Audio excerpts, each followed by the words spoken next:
Hi, friends. Welcome back to True Crime Echoes.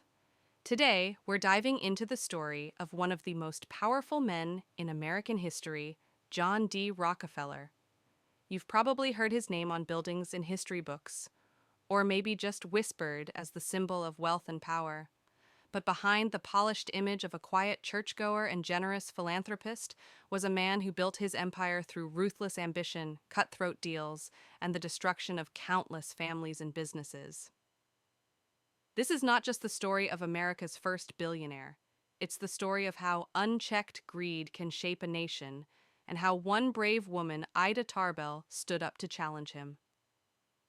So grab a drink, get comfortable, and let's unravel the dark history of John D. Rockefeller and the empire he left behind. Chapter 1: The Shadow of Devil Bill. When I started digging into the story of John D. Rockefeller, the man we know as the world's first billionaire, I quickly realized that his rise wasn't just about oil or money. To really understand him, you have to go back to the person who shaped his life in the darkest way, his father. William Rockefeller was his name, but everyone who knew him called him something else, Devil Bill. And once you hear about him, you'll understand why. Devil Bill was larger than life, but not in a good way. He came from a family that had means, but he squandered it living like a conman, drifting from town to town. He pretended to be a doctor, peddling bottles of fake miracle cures that were nothing more than snake oil. He loaned money at crushing interest rates, preying on people who had no choice but to accept. He fathered children with multiple women, lived under false names, and carried himself with the arrogance of someone who thought rules were for everyone but him. What's chilling is how shameless he was. Bill would boast about tricking people out of their savings, and then laugh as if it were a clever game. He even lived a double life, going by the name Dr. Livingston in one town, while his legal wife and 6 children lived in another. To me, it feels like something straight out of a crime novel, except it was very real. And imagine being a child in that household. One of Devil Bill's favorite games was to suddenly fall backward without warning and order his kids to catch him. If they failed, he'd scold them, telling them to never trust anyone, not even him. That lesson stayed with young John, and it's no wonder he grew up cautious, guarded, and obsessed with control. What strikes me is that Rockefeller's famous discipline, his relentless pursuit of power, even his coldness in business, all of it can be traced back to this chaotic, deceitful father. Devil Bill was a criminal in all but name, and yet in a twisted way he taught John some of the skills that would make him one of the most powerful men in history. I find that deeply unsettling, because when we look at the empire John built, we see ambition, strategy, and vision. But in its foundation, there's also the shadow of a father who thrived on manipulation, greed, and cruelty. So before John Rockefeller became a titan of oil, before he shaped the modern economy, he was just a boy living in the shadow of Devil Bill. A boy who learned that trust was dangerous, that money was power, and that survival meant staying one step ahead of everyone else. And that shadow would follow him for the rest of his life. Chapter 2: The Making of an Ambition.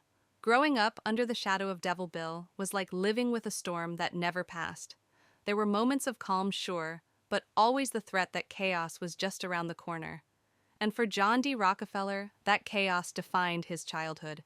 His mother, Eliza, was the opposite of Bill in almost every way. She was devout, frugal, and hardworking, and she did her best to hold the family together, while her husband drifted in and out of their lives.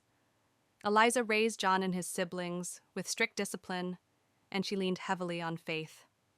She used to say, "Willful waste makes woeful want," and those words sank deep into John's heart. It's almost tragic when you think about it. While his father taught him not to trust his mother, taught him not to waste. Together, those lessons built a boy who would grow into the most disciplined, calculating businessman the world had ever seen. Money became John's obsession early on. As a child, he kept meticulous records of every penny he earned and spent. At just 16 years old, he got his first real job as an assistant bookkeeper.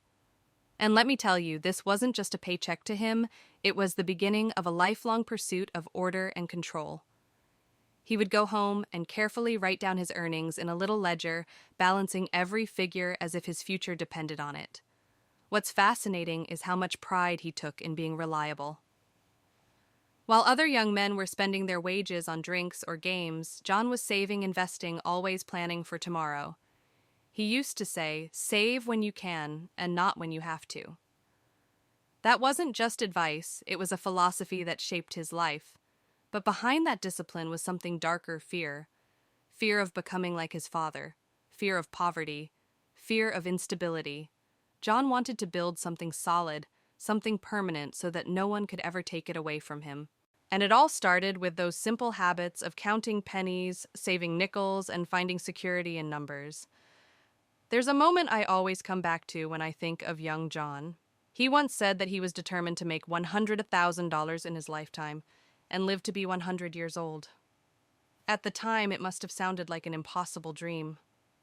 But that combination of audacity and discipline, that hunger to prove himself, would drive him further than anyone could have imagined. By the time John was a teenager, the pieces of his future empire were already in place. The cautiousness from his father, the thrift from his mother, the obsession with money and records. It was all there, waiting for the moment when opportunity would arrive, and that moment came when oil was discovered in Pennsylvania.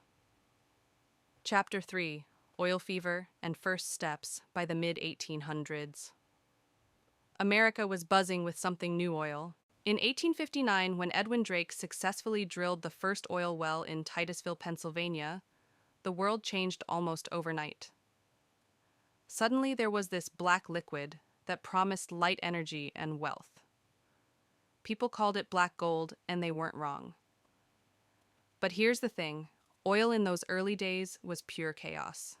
Wells would gush one week and dry up the next. Fortunes were made and lost in a single season. The industry was dirty, unpredictable, and filled with gamblers who treated oil like a lottery ticket. And that's exactly why John D. Rockefeller stood out. He wasn't a gambler. He hated risk. To him, oil wasn't a game, it was an opportunity to bring order where there was none. At first, John didn't dive directly into drilling. He started with what he knew best: business. He and a partner opened a small commission house selling grain meats and goods. He was already proving himself to be reliable, steady, and exact with numbers. But when he saw the frenzy over oil, he realized there was something bigger happening. By the early 1860s, John took his first steps into the oil industry. He partnered with Samuel Andrews, a man who had the technical know-how to refine crude oil into kerosene. This was key because kerosene was in high demand for lamps, and refining was where the real money could be made. From the beginning, Rockefeller approached oil differently. While others chased quick profits, he focused on efficiency, discipline, and stability. He scrutinized costs, negotiated hard, and reinvested earnings instead of spending them. He once said, "The secret to success is to get all the money you can and then hold on to it." And that's exactly what he did. But it wasn't just about money, it was about control. Rockefeller couldn't stand waste. If a byproduct of refining could be used for something: lubricants, paraffin, even petroleum jelly, he made sure it was sold. Nothing went unused. It wasn't just smart business, it was his way of taming the chaos of oil. What I find fascinating is how quickly he separated himself from the pack. While others were drilling recklessly, he was building systems. While others were showing off their new wealth, he was quietly reinvesting, expanding, and planning. He didn't want to be just another oil man, he wanted to dominate the industry. Looking back, it feels inevitable. Oil was wild, unstable, and dangerous. And John D. Rockefeller, with his obsession for order, thrift, and control, was the perfect person to turn that chaos into an empire. But to do it, he would need more than discipline. He would need power. And that meant taking risks that would change not only his life, but the history of American business forever. Chapter 4: The Birth of Standard Oil. By the late 1860s, John D. Rockefeller wasn't just another young businessman trying to find his place in the oil industry. He had already proven that he was different, disciplined, calculating, and relentless. But it was in 1870 that everything changed. That was the year he founded the company that would define his legacy: Standard Oil. Now the name might sound simple, maybe even boring, but it carried a powerful idea. Rockefeller wanted to set the standard for the oil business: clean, reliable, affordable kerosene that people could actually trust.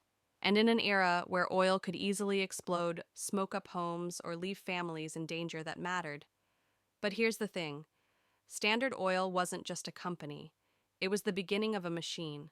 From the start, Rockefeller had a vision of total control. He didn't want to just refine oil. He wanted to own every step of the process: transportation, storage, distribution, and even the barrels oil was kept in. This strategy had a name: vertical integration, and it meant that every cent of profit stayed inside his system. Nothing leaked out, and he was ruthless in pursuing it. One of his favorite tactics was buying out his competitors. While some businessmen might see that as aggressive, Rockefeller saw it as inevitable. He believed that most of the small refineries around Cleveland were inefficient, unstable, and wasteful. In his mind, by absorbing them into Standard Oil, he wasn't just building a monopoly, he was saving the industry from itself. But of course, the people he bought out didn't always see it that way. Many felt pressured, even cornered. Rockefeller's reputation as a tough negotiator spread quickly. He would approach a competitor and calmly explain that they could either sell to him at a fair price or be crushed by the weight of Standard Oil's deals with the railroad suppliers and banks. Most of them gave in. Some resisted, but very few lasted, and the results were staggering. Within just 2 years, Standard Oil controlled nearly 10% of America's refining capacity. By the end of the decade, that share would skyrocket to 90%. Think about that, 90%. Virtually every drop of kerosene lighting homes across the United States was flowing through Rockefeller's empire. What strikes me is how John managed to combine two sides of himself so effectively. On one hand, he was deeply religious, almost puritanical in the way he lived: no drinking, no gambling, no wild displays of wealth. On the other hand, when it came to business, he was almost predatory. He believed competition was wasteful, and his mission was to eliminate it, no matter what it took. And maybe that's why Standard Oil grew so fast. It wasn't just about profit. For Rockefeller, it was about building order in a chaotic world and proving that discipline and strategy could outlast luck and risk. Of course, the bigger he grew, the more enemies he made. Journalists, politicians, and even regular citizens started whispering that one man shouldn't hold this much power. That maybe, just maybe, John D. Rockefeller had gone too far. But in his mind, he was just getting started. Chapter 5: The Cleveland Massacre. By the early 1870s, Rockefeller's Standard Oil wasn't just a company anymore, it was a force. And in Cleveland, the city where John had built his empire, it was about to swallow everything in its path. What happened in 1872 would later be called the Cleveland Massacre. And I'll tell you, this wasn't some wild shootout in the streets. No, it was a massacre of businesses, of livelihoods, of dreams. Rockefeller's victims weren't killed with guns, they were crushed under contracts, rail deals, and sheer economic pressure. Here's how it went down. At the time, Cleveland had about 26 oil refineries. A lot of them were small, family-run operations started by people who thought they could ride the oil boom and carve out a living. Rockefeller looked at them and saw inefficiency, chaos, and worst of all, competition. So he made a move. He secretly negotiated with the railroads, the only way oil could move in large quantities. If they gave him special shipping rates, he promised them enormous amounts of business. For him, it meant cheaper transportation. For the smaller refiners, it meant disaster. They couldn't compete with his rates. They'd be paying more to ship their oil than they could ever make back in sales. And then Rockefeller delivered the ultimatum. He'd walk into a refinery office, always calm, always polite, and he'd offer a deal: sell to Standard Oil at his price, or hold out and face financial ruin. Most people gave in. Some did it reluctantly, some even gratefully, telling themselves it was better to take Rockefeller's money than risk losing everything. But to many, it felt like blackmail. They weren't just selling their businesses, they were surrendering, and John wasn't bluffing. In just 3 months, he bought out 22 of the 26 refineries in Cleveland. 22. Think about that. In less than 90 days, he went from being the biggest player in town to being practically the only player in town. The entire local oil industry collapsed into his control. That's why they called it a massacre. It wasn't bloody, but it was brutal. Families who had built their livelihoods on oil saw everything disappear in a matter of weeks, and to Rockefeller, it was just business. He believed he was bringing efficiency to a wasteful industry, that he was actually saving people from themselves. But to those left behind, he was the destroyer of worlds. The man who turned neighbors into beggars and crushed an entire city's entrepreneurial spirit with a handshake and a ledger. When I think about it, I can't help but see the duality here. To historians, Rockefeller was a genius, a man who saw the future before anyone else. To the families who lost their refineries, he was a predator. And maybe both things are true. What's certain is that the Cleveland massacre cemented his reputation. From that moment on, people stopped thinking of him as just another businessman. He was now a symbol of power, both admired and feared. And with Cleveland under his thumb, Rockefeller set his eyes on something even bigger, the entire American oil industry. Chapter 6: Building a Monopoly. After the Cleveland Massacre. John D. Rockefeller was no longer just a successful businessman. He was a conqueror.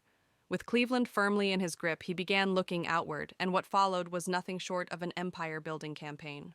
By the late 1870s, Rockefeller's Standard Oil controlled nearly every major refinery in Ohio. But John wasn't satisfied. He believed competition was inefficient, even dangerous. In his mind, his company should guide the entire industry, and he worked tirelessly to make that vision real. The way he expanded was strategic, almost surgical. He didn't simply buy up companies. He built an entire system that made Standard Oil impossible to compete with. This is where the term vertical integration comes into play. Rockefeller wanted control over every part of the oil business. He didn't just refine oil. He owned the wells, the pipelines, the railroads, the warehouses, and even the barrels that carried the oil. If you were a small business trying to compete, you'd quickly realize that no matter which way you turned, you had to deal with Standard Oil. And Rockefeller's motto summed it up perfectly: pay a profit to nobody. That idea became his obsession. And it worked. By the late 1870s, Standard Oil controlled about 90% of the nation's refining capacity. 90%. Let that sink in for a second. If you lit a kerosene lamp in your home at night, there was a 9 out of 10 chance that oil had passed through Rockefeller's empire. But the story wasn't just about numbers, it was about power. With his grip on transportation and distribution, Rockefeller had the ability to dictate prices. He could lower them to drive competitors out, then raise them once he had full control. To the average American, it looked like magic. Oil prices dropped, quality improved, and lamps burned brighter. But behind the scenes, families, towns, and independent businesses were being crushed under his dominance. And yet Rockefeller kept his personal life strangely modest. He lived simply, gave generously to his church, and spoke about his wealth as if it were just a byproduct of hard work and God's blessing. But when you look at his business practices, it's clear this was a man who saw morality and profit as two very different things. Some admired him as a visionary, others feared him as a tyrant, and whispers began to spread: maybe one man shouldn't hold this much power. Maybe this wasn't just business anymore. Maybe this was a monopoly. The word monopoly carried weight in America. It meant more than dominance, it meant danger. It meant ordinary people might one day be at the mercy of a single corporation. And as Standard Oil spread its reach into every corner of the country, those whispers grew louder. Rockefeller didn't care. He once said, "Competition is a sin," and to him, eliminating sin was a noble cause. But history would prove that not everyone saw it that way. Chapter 7: Ida Tarbell's Revenge. If John D. Rockefeller was the king of oil, then Ida Tarbell was the woman who dared to take the crown off his head. Ida's story began in oil country Pennsylvania, where she grew up surrounded by drilling rigs, barrels, and the constant promise of fortune. Her father, like so many others, believed oil could provide a stable living. For a time it did. He built storage barrels and found success until Standard Oil came along. When Rockefeller's empire spread through their small town, it destroyed everything the Tarbell family had built. Ida was just a girl, but she remembered the fear and anger in her community as families lost their businesses, their savings, and in some cases, their will to live. Her father barely held on, mortgaging their home just to keep food on the table. That wound never healed. As Ida grew older, she turned to journalism. In a world where women were rarely taken seriously, she carved out her own space with determination and brilliance. She had a sharp eye for detail and a gift for storytelling qualities that made her one of the most respected writers of her time. But beneath her professional ambition, there was always that old wound from childhood. She hadn't forgotten what Rockefeller had done to her family. So when her editor suggested investigating Standard Oil, Ida didn't hesitate. She knew this was more than just an assignment. This was personal.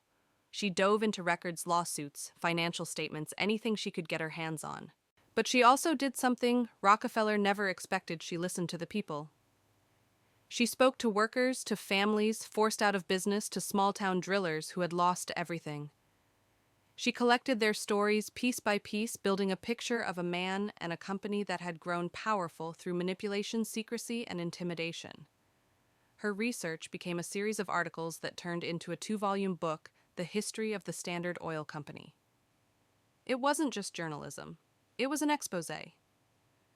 Ida showed the world how Rockefeller had crushed competition, bullied communities, and built his empire on fear. Rockefeller was furious.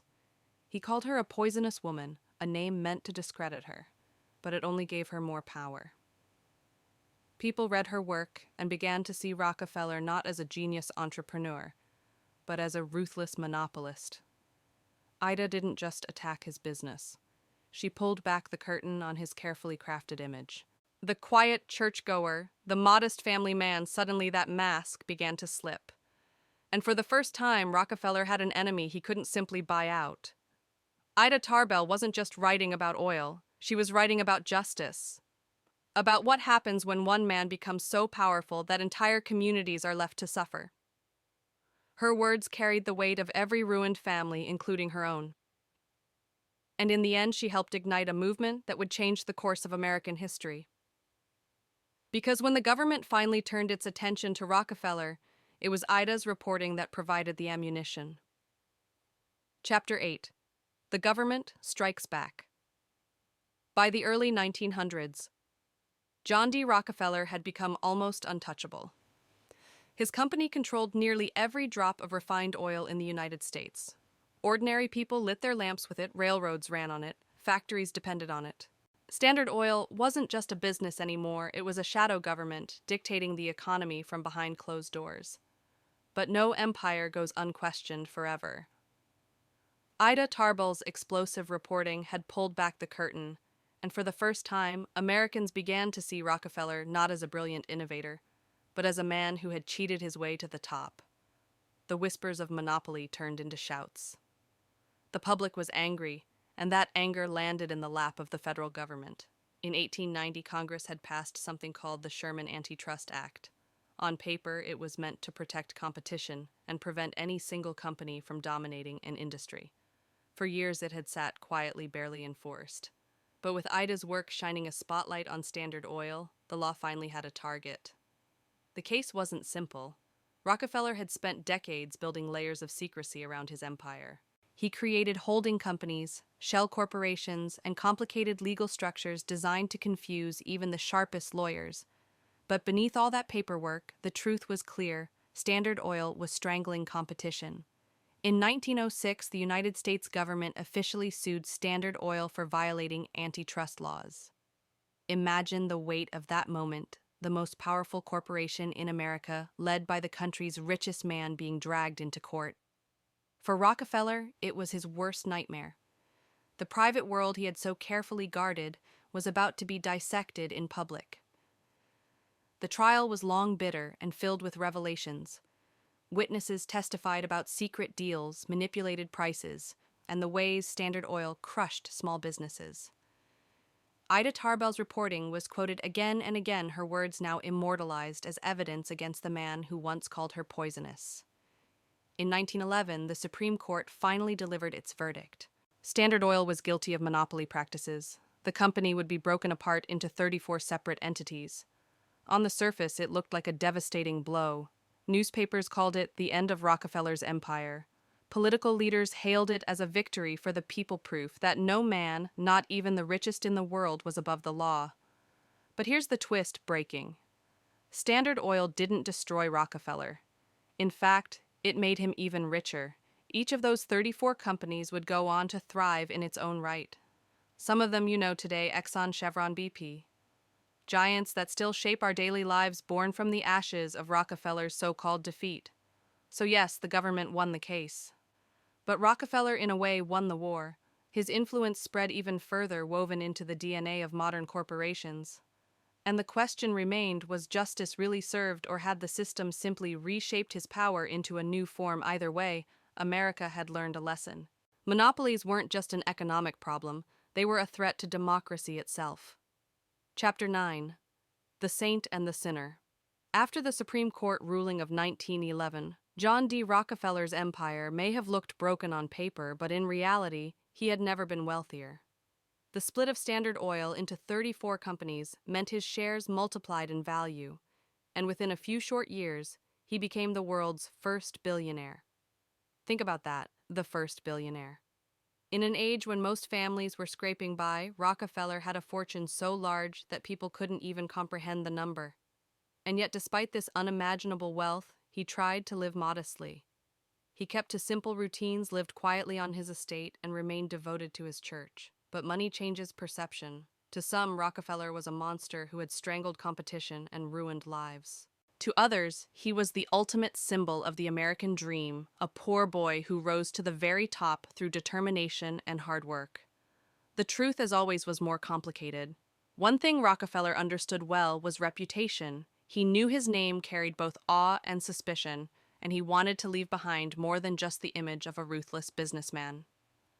That's when philanthropy became his second empire. Through the Rockefeller Foundation, he poured hundreds of millions into education, medicine, and public health. Universities were built, medical schools were funded, vaccines were developed all under his watch. In fact, his foundation helped scientists conquer diseases like yellow fever and hookworm, saving millions of lives. For many Americans, that generosity softened his image. But even here, there were contradictions. Some of the same institutions he funded also supported controversial movements like eugenics, which sought to control who should and shouldn't have children. It was charity, yes, but charity with a shadow. Privately, Rockefeller struggled. The years of building and defending his empire had taken a toll. He suffered from depression, stomach issues, and eventually alopecia, which caused him to lose all his hair. To maintain his public image, he had wigs made in different lengths, so it appeared as though his hair was still growing naturally. The man who once seemed untouchable was in reality just as fragile as anyone else. When he died in 1937 at the age of 98, Rockefeller had nearly reached his goal of living to 100. He had also far surpassed his financial goal of earning $100,000, a number that seemed almost laughable compared to the billions he amassed. So how do we remember him? Was he the saintly philanthropist who gave away fortunes to improve the world? Or was he the sinner who built those fortunes on manipulation, intimidation, and broken communities? The answer depends on where you stand. If you benefited from a Rockefeller-funded scholarship, you might see him as a savior. If your family's business was destroyed by Standard Oil, you might see him as a villain. But maybe the truth is, this Rockefeller was both. He was the ruthless businessman who created the modern monopoly, and the philanthropist who helped shape modern medicine and education. He embodied the contradictions of wealth, power, and morality, and in many ways we're still living in the world he created. Chapter 10. The Legacy That Never Died. When John D. Rockefeller passed away in 1937, the world didn't just lose its first billionaire. It inherited a legacy that still ripples through our lives nearly a century later. The government may have broken up Standard Oil in 1911, but the fragments of that empire didn't disappear. They grew. Companies like Exxon, Chevron, and Mobil, all of them trace their roots back to Rockefeller's original empire. If you've ever filled up your gas tank, there's a good chance you've done business with one of Rockefeller's corporate descendants. In fact, those pieces of Standard Oil became some of the largest and most profitable corporations in history. Together, they shaped the global oil industry, and by extension, the modern economy. That's Rockefeller's DNA alive and thriving in boardrooms and gas stations around the world. But his legacy isn't just corporate, it's cultural. Rockefeller set the template for what it meant to be a tycoon in America. Ruthless in business, charitable, and public-private in his personal life. The contradictions in his character, the sinner and the saint, have haunted every billionaire who came after him. Think about it, when today's tech moguls pour billions into philanthropy, they're following the model Rockefeller pioneered. When critics warn about the dangers of monopolies in Silicon Valley, they're echoing the same fears people once had about Standard Oil. The debates we're having now about wealth, power, and responsibility are really debates Rockefeller started over a century ago. And yet, there's something unsettling about this. Because for all the charity, all the scholarships, all the medical breakthroughs, we can't forget the darker side. Rockefeller's empire destroyed livelihoods. It crushed small businesses. It taught America what happens when unchecked power concentrates in the hands of one man. That's the paradox of John D. Rockefeller. He gave, but he also took. He built, but he also destroyed. He preached morality, but practiced ruthlessness. And in the end, he left behind a question we still haven't answered: can great wealth ever be separated from great harm? As I look back at his life, I can't help but feel conflicted. Part of me wants to admire his drive, his vision, the sheer scale of what he accomplished. But another part of me hears the voices of families like Ida Tarbell's people who lost everything because of his ambition. And maybe that's the truest way to remember Rockefeller, not as a hero or a villain, but as both. A man who defined an era, reshaped the world, and forced us to reckon with the double-edged sword of power. His story isn't just history, it's a mirror. And whether we like it or not, we're still living in Rockefeller's shadow. And that's the story of John D. Rockefeller, the saint and the sinner, the builder and the destroyer. His name still echoes through our world today, not just in oil companies and skyscrapers, but in the way we think about wealth, power, and responsibility. So, what do you think? Was Rockefeller a genius who lifted America into a new age, or a ruthless tyrant who cared more about money than people? Maybe he was both. If you enjoyed this deep dive into one of history's most complex figures, don't forget to like, subscribe, and share True Crime Echoes.